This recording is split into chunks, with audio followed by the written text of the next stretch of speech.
Buried deep in Germany's woods lies a forgotten battlefield, a place so brutal, soldiers called it the Green Hell. This is the story of the Hurtgen Forest. But before we start, please don't forget to like, share, and subscribe to our Zimo Voice for more powerful documentaries. In the quiet heart of Western Germany lies the Eifel region, a place where rolling hills, dense woods, and winding paths form a landscape of remarkable beauty. But beneath the stillness of its trees and the calm of its streams, the soil carries memories of one of the darkest chapters of the 20th century. This is the story of the Hürtgen Forest, a place that came to be known as the Green Hell. During the final stages of the Second World War, this forest became a killing ground. Here, American and German forces clashed in one of the longest, bloodiest, and least understood battles fought on German soil. For months, soldiers fought not only one another, but also the terrain itself. Thick woods, freezing rains, mines hidden beneath the earth, and shells that exploded in treetops, raining steel fragments down on terrified men below. Even now, when you walk through the Hürtgenwald, the past is never far away. Beneath moss-covered roots lie the remnants of bunkers. Craters gouge the earth, and rusting shards of steel remind visitors that this was once no ordinary forest, but a graveyard for thousands. The Allies, fresh from victories in France and Belgium, believed the road into Germany would be swift. They had crossed into the Reich earlier than expected, their armies well-supplied, their morale high. Ahead of them lay the Siegfried Line, Germany's western wall of defense. American commanders were determined to smash through it, reach the Rhine, and strike at the Ruhr, the industrial heart Hitler's war machine. But between them and their goal stood the Hürtgen Forest. Commanders believed the woods were merely an obstacle to be crossed, a patch of dark green on the map. What they found instead was a labyrinth, a nightmare of ravines, hidden bunkers, and soldiers who fought with the desperation of men defending their homeland in its final days. For the Americans, the battle would become a catastrophe. For the Germans, it was a Pyrrhic struggle that delayed defeat, but at enormous cost. And for civilians who lived in the villages scattered around the forest, it was an ordeal of displacement, fear, and destruction. The scars of those 5 months never truly healed. Survivors, soldiers and civilians alike, carry the memories for a lifetime. And even today, decades after the guns fell silent, unexploded bombs and deadly remnants of war still lie beneath the soil, waiting to be unearthed. This is not just the story of a battle. It is the story of human endurance, of hubris, of tragedy, and of the high cost of war fought in the shadows of ancient trees. This is the story of the Hürtgen Forest. The story of the Hürtgen Forest begins long before the first shots were fired there. For centuries, the region had been known as a borderland, a rugged frontier where empires clashed and armies passed through. By the autumn of 1944, this quiet land once again found itself at the center of history. In early September, the Allied armies had surged across France with astonishing speed. After the breakout from Normandy, German defenses crumbled. Paris was liberated, Belgium fell, and soon American patrols were standing at the threshold of Germany itself. Many soldiers believed the war might be over by Christmas. The Reich appeared to be collapsing, but Hitler's armies, though battered, were not yet broken. The Wehrmacht was retreating, but it was retreating into the West Wall, the Siegfried Line, a vast system of bunkers, tank traps, and artillery positions running along Germany's western frontier. The Allies knew they would have to break through. What they did not realize was how much blood it would cost. The Hürtgen Forest stretched for more than 50 square miles, dark, impenetrable, and unforgiving. Narrow paths wound through thick stands of fir and spruce. Visibility was poor, communication almost impossible. Tanks could not maneuver, artillery was less effective, and air support was nearly useless beneath the canopy. In such terrain, even the best-equipped army could be reduced to chaos. And yet, in September 1944, American commanders ordered divisions into the forest. Their objective seemed simple: clear the woods, secure the flanks, and prepare the way for the advance toward the Rhine. But what awaited them was not a brief operation. It would become a drawn-out campaign of attrition, a battle where progress was measured in yards and paid for with lives. For the German defenders, the forest was a gift. They knew its paths, its ravines, its hidden clearings. They dug bunkers deep into the slopes, camouflaged gun positions, and laid countless mines. Every tree could conceal a sniper, every path a trap. The soldiers who fought here would later say the forest itself seemed alive, as though it resisted invasion. The first American units to enter the woods soon discovered the nightmare. Communication lines failed as radios lost signal beneath the canopy. Maps proved useless when landmarks were obscured by endless trees. Platoons became separated, advancing blindly, often stumbling directly into ambushes. Artillery fire exploded in the treetops, sending showers of wood and steel raining down, a phenomenon the soldiers came to fear more than anything else. Men called it tree burst fire, and it was merciless. Unlike shells that buried themselves in the earth, these detonations turned the very forest into a weapon, shredding bark into deadly splinters, cutting men apart in an instant. Soldiers spoke of branches crashing down around them, of comrades torn to pieces, of the constant, suffocating fear that death could fall from above without warning. What was meant to be a quick operation dragged on. Weeks became months. Casualties mounted. The forest swallowed division after division of American troops. And all the while, German defenders held firm, fighting with the ferocity of men who knew their homeland lay behind them. By November 1944, the battle for the Hürtgen had become one of the most costly engagements ever fought by the United States Army. Yet to many outside the battlefield, it remained largely invisible, overshadowed by the drama of D-Day and the liberation of Paris. The suffering in the forest was often overlooked, but for those who endured it, the Hürtgen was hell on earth. Under the canopy of the Hürtgen, time seemed to lose meaning. Soldiers could not tell where one day ended and the next began. The dense evergreens blocked out the sky, leaving the battlefield in a state of eternal twilight. Rain poured to the branches, soaking uniforms and filling foxholes with icy water. The ground became a sea of mud, and men shivered in their boots, teeth chattering, hands trembling on their rifles. Frostbite and trench foot spread as surely as enemy fire. The Americans who entered the forest often described the silence between battles as more terrifying than combat itself. The wind would whistle through the trees, carrying with it the smell of pine mixed with the acrid stench of gunpowder. Every snapping twig, every rustling branch could be a sign of an enemy patrol. Nerves frayed. Men began to see shadows moving where there were none, to hear whispers in the wind that did not exist. Fear became constant, gnawing at the soul. When contact did come, it was sudden and brutal.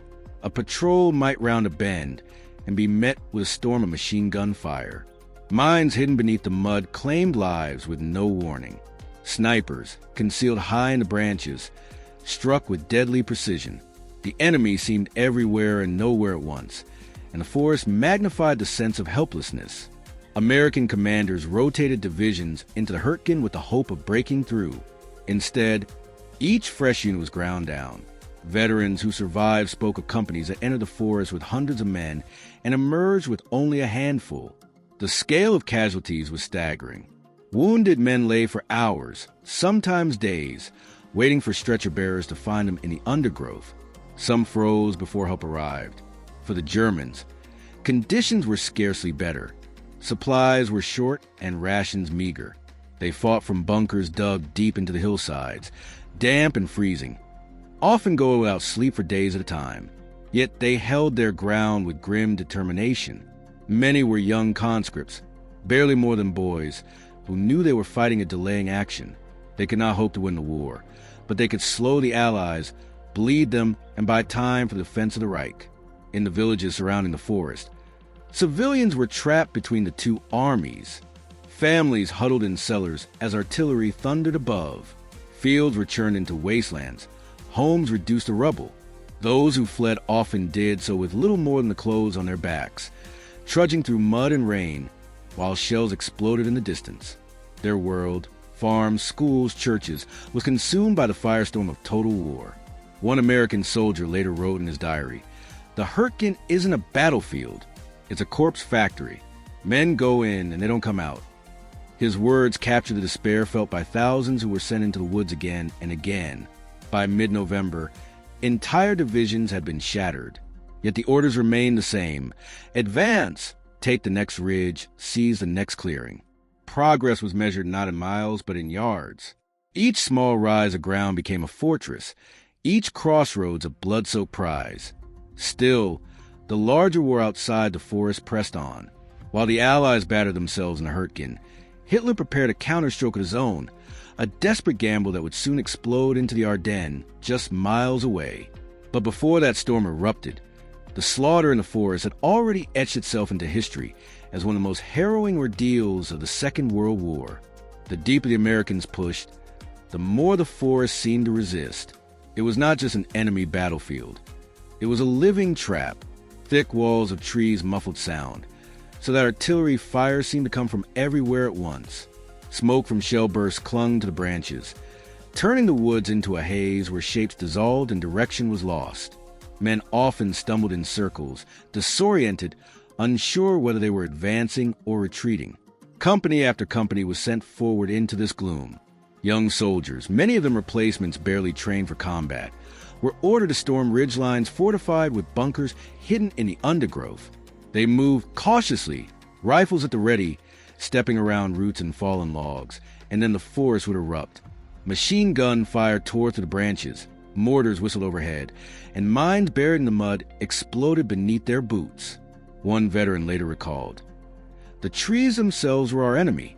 You could hear the shells coming, but you never knew where they would strike. They didn't explode on the ground. They exploded above us. The air turned into a storm of steel, and the forest rained death." The Germans used every advantage the terrain offered.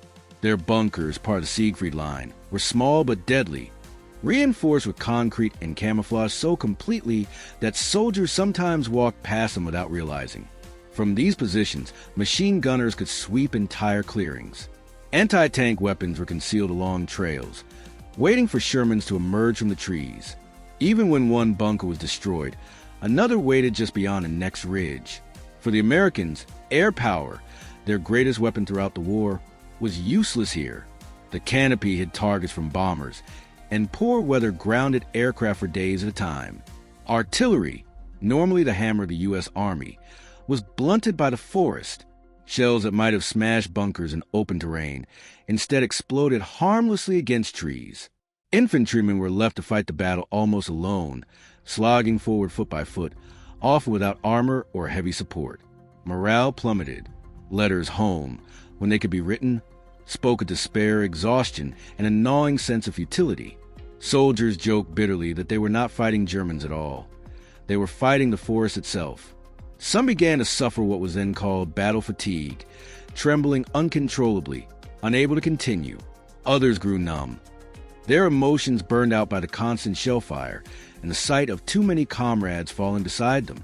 Yet still the orders came. Advance, secure the next hill, take the next village. American commanders believed that controlling the Hurtgen was essential to securing the flank of the advance toward the Rhine. To retreat would be to leave an enemy's stronghold on their doorstep. And so the grinding assault continued, week after week. Meanwhile, German soldiers were fighting for survival in their own way. Supplies dwindled, rations grew thin, and replacements were scarce. But propaganda and desperation fueled their resistance. They told themselves they were defending their homeland, buying time for Germany's final counteroffensive. Many were teenagers, pulled from schools and thrown into uniform, ordered to hold the line at all costs. By late November, the Hurtgen had become a vast cemetery. Entire divisions had been chewed up by the woods, their strength bled away. Villages at the forest's edge, places like Schmidt-Wassenack and Hurtgen itself, changed hands again and again, reduced to rubble in the process. Civilians who returned after the fighting often found nothing but blackened ruins where their homes had once stood. And still, the battle was far from over. The snow was beginning to fall, and with it came a new level of misery. Men huddled in foxholes, their breath freezing in the air, their fingers stiff around the cold metal of their weapons. The forest, once merely a place of mud and rain, had now become a landscape of ice and death. By December, the Hurtgen Forest had already earned its grim reputation as the meat grinder. Snow blanketed the ground, covering shell craters and hiding deadly mines beneath a layer of white.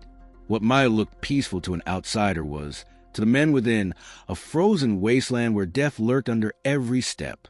American units, already exhausted from weeks of attritional combat, now faced the added torment of winter.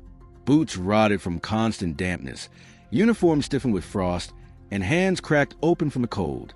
Soldiers wrapped themselves in whatever cloth they could scavenge: blankets, pieces of tent canvas, even curtains from ruined German homes. Anything to keep out the bitter chill. Yet still, many awoke in their foxholes to find their canteens frozen solid and their bodies shaking uncontrollably. The fighting grew no less savage. Each new attack brought soldiers into the same nightmare.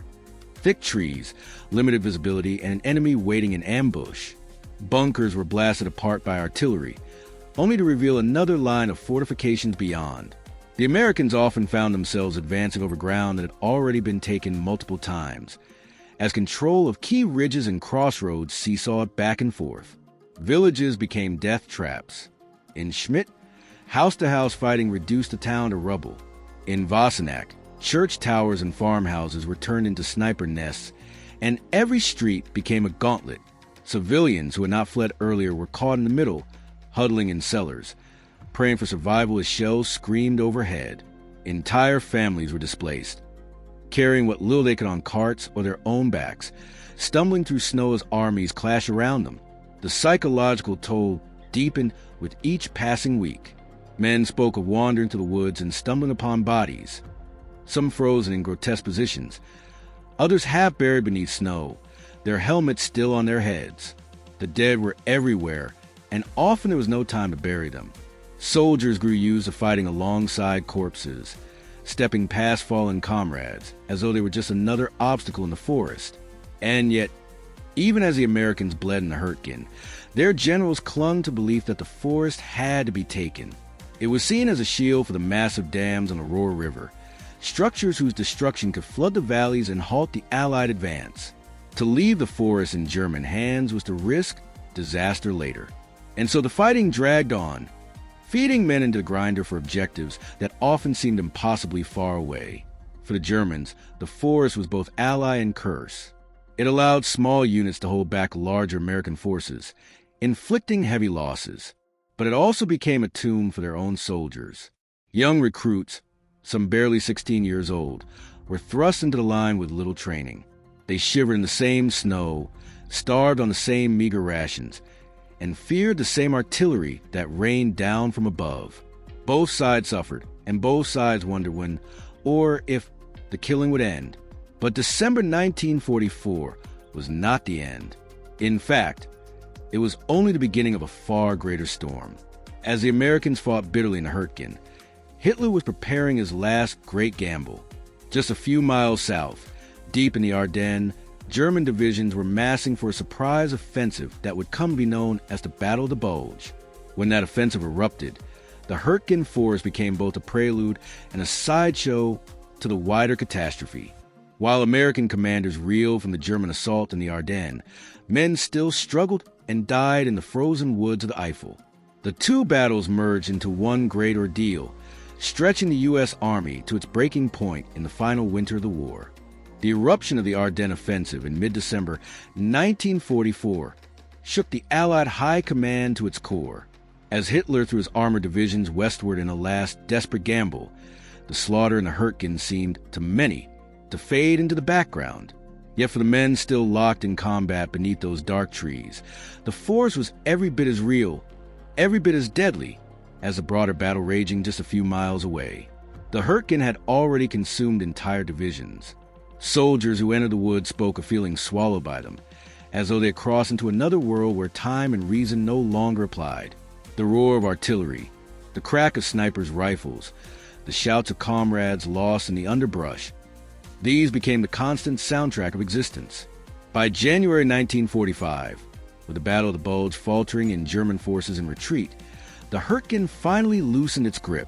American units, reinforced and reorganized, began to push the last defenders out of the forest and secure the Rohr dams. The objective had been achieved, but the cost was staggering. Tens of thousands of Americans were killed, wounded, or missing. German losses were similarly devastating. And for civilians who once called the villages of the Hurtgen home, their world lay in ruins. Churches shattered, homes burned, fields cratered, generations of life erased in a few months of fire and steel. Looking back, Many historians would call the battle unnecessary, a tragic miscalculation that drained Allied strength for little strategic gain. Yet for the soldiers who fought there, it was no abstraction. It was mud and blood, fear and frost, comrades lost in the blink of an eye. It was waking each day unsure if he would see the next. The Hurtgen Forest remains today. Its trees have grown back. Its streams flow quietly once more. But beneath the soil, scars endure. Rusted helmets, shattered rifles, unexploded shells, all lie buried beneath moss and leaves, silent witnesses to the fury of that winter. And in the memories of survivors, the Hurtgen never ended. It stands as a reminder of the price of war, not only in grand victories or famous battles, but in forgotten struggles, the hidden hells where ordinary men bore extraordinary suffering.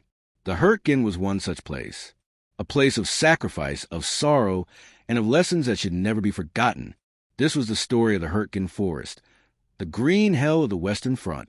If you found this story powerful, share your thoughts with us in the comments below. And don't forget to like, share, and subscribe to Zimo Voice for more documentaries that uncover the truths hidden beneath history's shadows.